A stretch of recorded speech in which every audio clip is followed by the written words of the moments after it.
Et un grand bonjour à vous tous, chers auditeurs de Radio Corsica Internazionale, de Telepaese.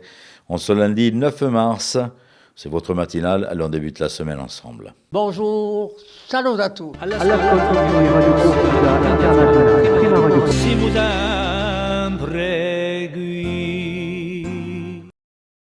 Voilà, j'espère que vous avez passé un bon week-end, peut-être un peu sous la pluie, dans la brume pour certains villages. Voilà, mais bon, c'est pas encore le printemps, hein, les enfants, donc on va profiter de ces quelques jours de pluie, hein, ça va nous faire du bien aussi, du bien pour la nature. Voilà, c'est parti donc pour la matinale, une semaine encore ensemble, hein, comme d'habitude, 9h, midi pour les diffusions donc, de cette matinale.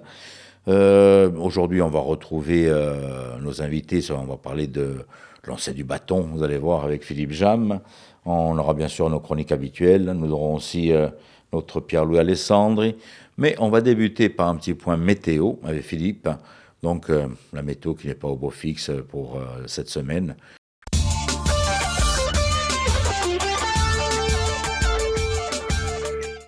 Bonjour Auguste, bonjour à toutes et bonjour à tous. Le temps sera mitigé aujourd'hui avec deux belles éclaircies en matinée, puis un temps à averse dans l'après-midi. Des averses qui donneront de la pluie et de la neige à partir de 1900 mètres d'altitude. Le vent d'est à sud-est sera parfois modéré le long de la côte orientale ainsi que dans le Cap Corse. Les maximales de ce lundi seront comprises entre 14 et 17 degrés près des rivages, 8 à 13 dans l'intérieur de l'île.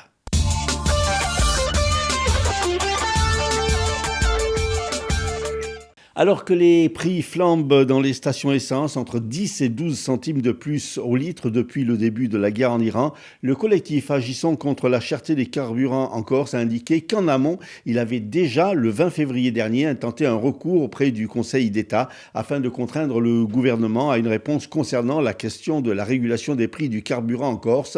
Hier, parallèlement, le Premier ministre Sébastien Lecornu a annoncé des contrôles supplémentaires sur les prix à la pompe pour lutter contre les hausses de prix frauduleuses.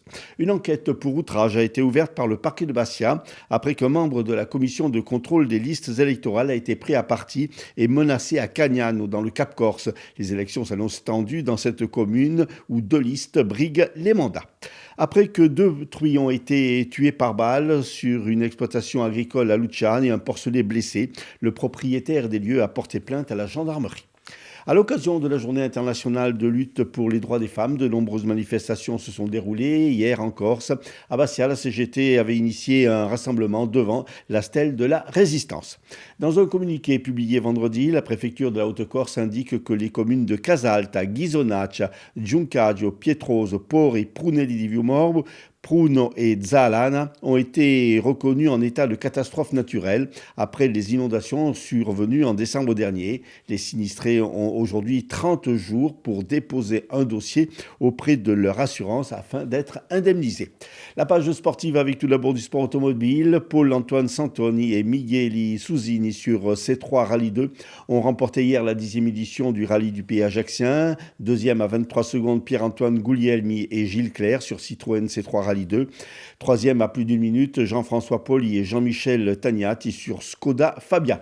En rugby, en s'imposant à Erargues avec la manière 43-24, les Ponettes Bastiaises se sont emparés de la première place de leur championnat. Et puis des sélectives régionales PACA Corse pour les prochains championnats de France de touring se déroulaient ce week-end au complexe de Borgo. Nous y revenons dans quelques instants avec nos invités.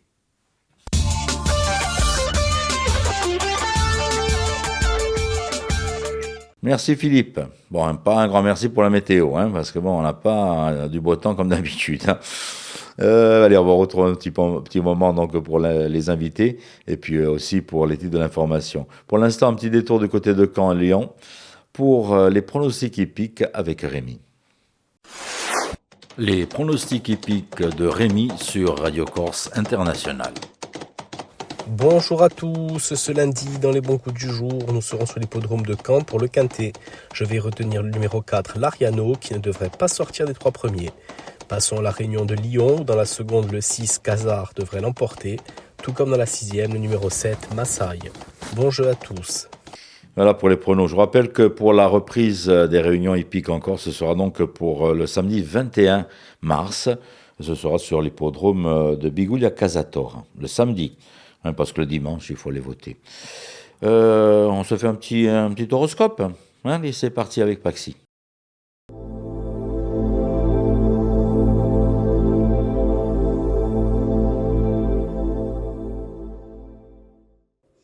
Et bonjour à tous, j'espère que vous vous portez bien. On va faire du coup pour ce lundi une petite vidéo, voir qu'est-ce qu'on a à vous dire. Les béliers, vous allez certainement tomber sur des situations qui vont vous causer pas mal d'inquiétudes et qui vont surtout en fait vous déstabiliser au niveau de ce que vous avez déjà mis en place. Observez, analysez, voyez qu'est-ce que vous pouvez faire. Les taureaux, vous faites preuve de lâcher prise face à certaines concrétisations qui peuvent peut-être mettre un peu de temps à se manifester. Le lâcher prise va vous être très très utile. Les gémeaux, vous pouvez avoir pas mal d'inquiétudes qui vous taraudent aujourd'hui en particulier. Restez dans une prise de recul et une bonne réflexion pour voir qu'est-ce que vous pouvez potentiellement faire avec tout cela. Les cancers, prendre de la hauteur va vous réussir grandement, donc n'hésitez pas justement à favoriser un bout de temps pour vous et votre bien-être. Les lions, vos actions vont vous apporter de bons bénéfices ou de bons commentaires, donc du coup, écoutez, tant mieux, vos actions vont payer. Les vierges, vous restez organisés par rapport au choix de vie que vous décidez de mettre en place et ce n'est clairement pas plus mal. Les balances, restez matures et responsables face aux éventuelles jalousies ou méchancetés venant des autres. Ces choses-là n'ont pas à vous atteindre. Les scorpions, vous prenez les choses en main et vous n'hésitez pas à entamer de la nouveauté dans votre vie. Je vous souhaite beaucoup de réussite pour ce que vous essayez d'entreprendre. Les sagittaires, il est temps d'apprendre quelque chose par rapport à une émotion forte et plutôt négative qui peut surgir en vous. Donc, analysez, écoutez-vous et cela vous permettra peut-être d'avoir une compréhension différente de ce que vous vivez. Les capricornes, vous allez réfléchir pour trouver des solutions pour atteindre un apaisement beaucoup plus grand. Les Verseaux, vous êtes amenés à évoluer au niveau professionnel, donc justement, n'arrêtez pas d'avancer, ça vous sera très utile. Et les Poissons, pour pouvoir réussir à engendrer des nouveaux projets ou continuer des projets que vous avez mis en place, il va falloir continuer d'observer, d'apprendre et de vous confronter aux situations qui méritent votre attention. Merci beaucoup, je vous souhaite une belle journée et je vous dis à très vite. Au revoir.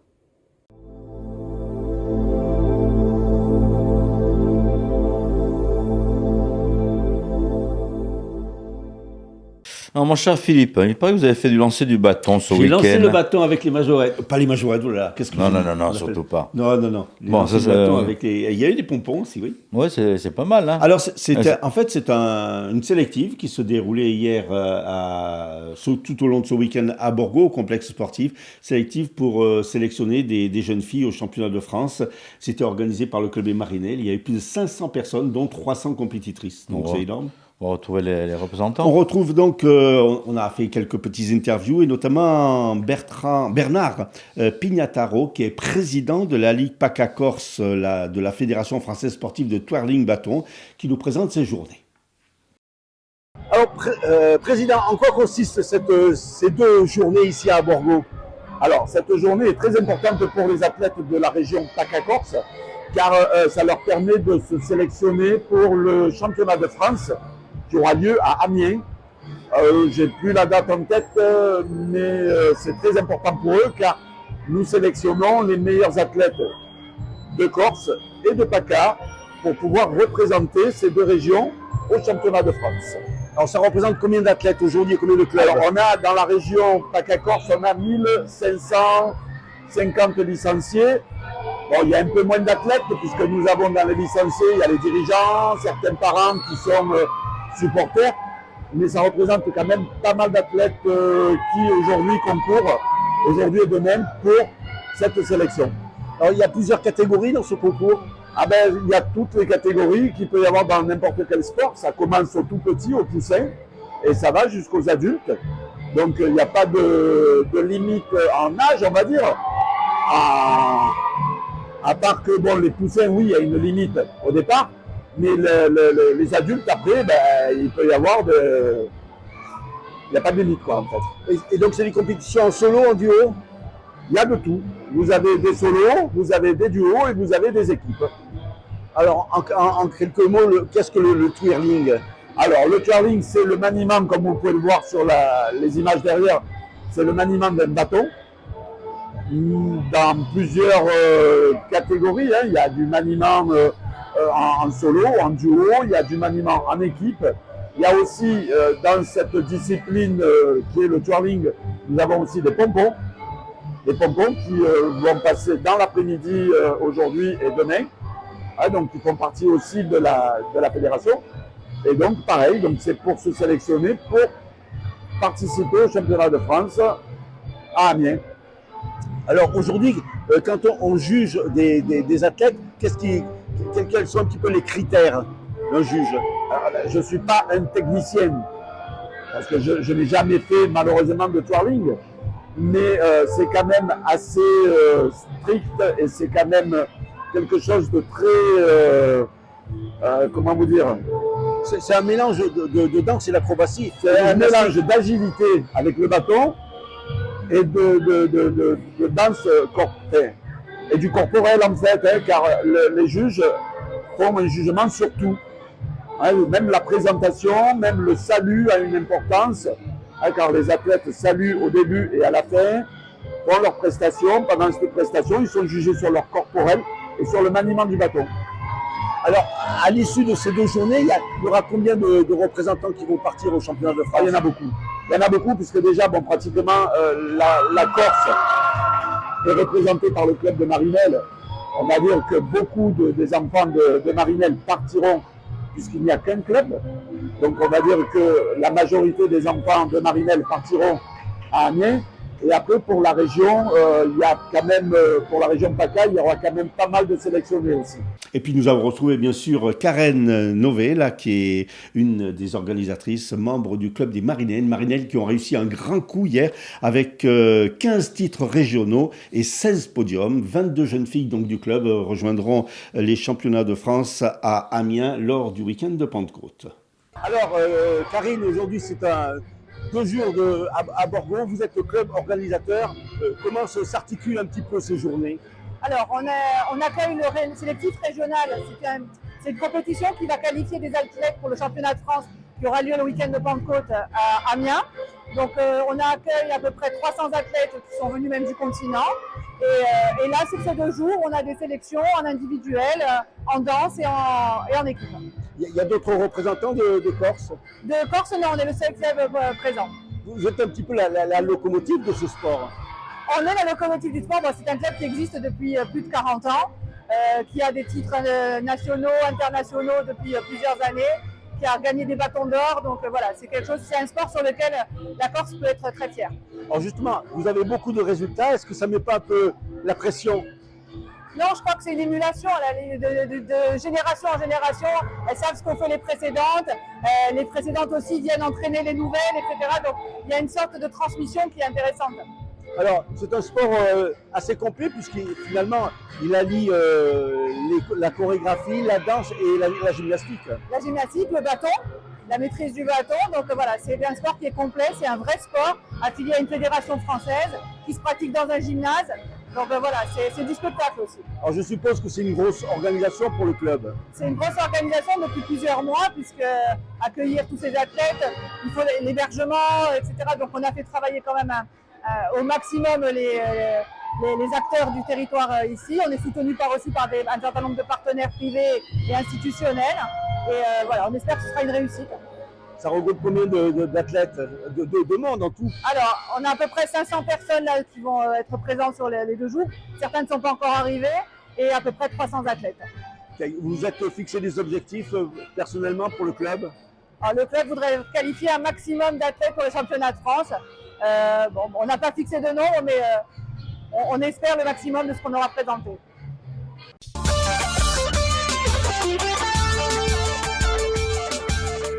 Voilà, un grand merci à nos invités. Merci Philippe. Philippe, reste avec nous. On fait un petit point sur les titres d'information de ce lundi. Une enquête pour outrage a été ouverte par le parquet de Bastia après qu'un membre de la commission de contrôle des listes électorales a été pris à partie et menacé à Cagnano, dans le Cap-Corse. Après que 2 truies ont été tués par balle dans une exploitation agricole de Luciana et un porcelet blessé, le propriétaire des lieux a porté plainte. À l'occasion de la journée internationale de lutte pour le droit des femmes, de nombreuses manifestations ont eu lieu hier encore. À Bastia, la CGT avait initié un rassemblement devant la stèle de la Résistance. En sport automobile, Paul-Antoine Santoni et Miguel Souzini sur C3 Rallye 2 ont remporté la 10e édition du rallye du pays ajaxien. Météo, éclaircies et averses au menu de ce lundi. On retrouve Pierre-Louis Alessandri comme tous les lundis. Il va nous parler des jeux, des yogis, le loto, le romillon. Mais je crois qu'on a plus de 200 et quelques millions à gagner cette semaine, encore sur le côté de l'euro-million. Ça va jouer, hein. Agronica di Pedro Luigi Alessandri. Posto che noi siamo in dei dati, stemmoci, perché ci permettono di conoscere una parte della salute sociale e mentale di Corsica. Settimana scorsa un studio ci imparava che lui era Corsica, che lo si fumava o più e che la era regione in cui c'era o più corruzione. Ma siamo di no una regione a più sportiva, meno male. Oggi parleremo di passione di corsi per i giochi d'azzardo, di soldi, lotterie, carte, cavalli, gioca a grattà, eccetera, eccetera. E beh, qui di noi siamo in dei primi ranghi. Un corso gioca in media in un anno 1.000 euro da rapporto agli abitanti dell'altra regione. Tane a destra in cui a regione parigina. È vero che il gioco fa parte dei nostri divertimenti. Ricordiamoci steghine e sere d'estate in dei paesi o ste vecchie bastiacce che giocavano nella piazza del mercato, ma qui la scommessa era poca. Era soprattutto il piacere di un ritrovo. Oggi di un altro par di maniche. Dopo ai giochi a grattà, sono giochi di cavalli, o BMW, che sono i più preziati in Corsica. E qui le scommesse sono superiori a 25% alla media nazionale. Allora, come un corso gioca assai, si potrebbe pensare che lo guadagna assai.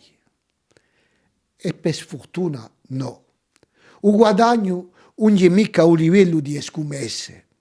Qui di noi è la regione parigina che tiene a destra. Si gioca assai e si guadagna assai. In 2024, per esempio, c'è stato 5 vincitori di primo rango, vale a dire parecchi milioni in del circondo parigino.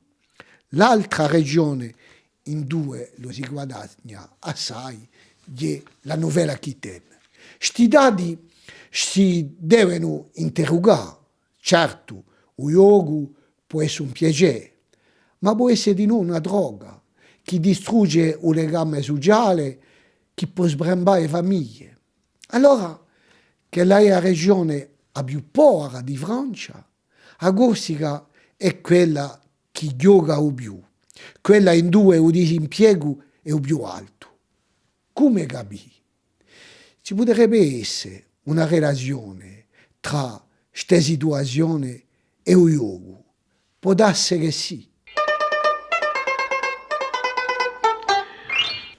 Voilà, merci Pierre-Louis. Alors, tiens, un petit rendez-vous à ne pas manquer pour ce mois de mars, pour le vendredi 20 mars. C'est donc Diana Saligetti que vous allez pouvoir retrouver au Spazio Carlo Rocchi à Biguglia. Je vais vous souhaiter de passer un bon lundi, avec le temps qu'on a. Et on se retrouve demain matin, même heure, même antenne. Tini de Vurta domani. Bonjour, salut à tous. All'ascolto di Radio Corsica Internazionale, prima radio. Si muda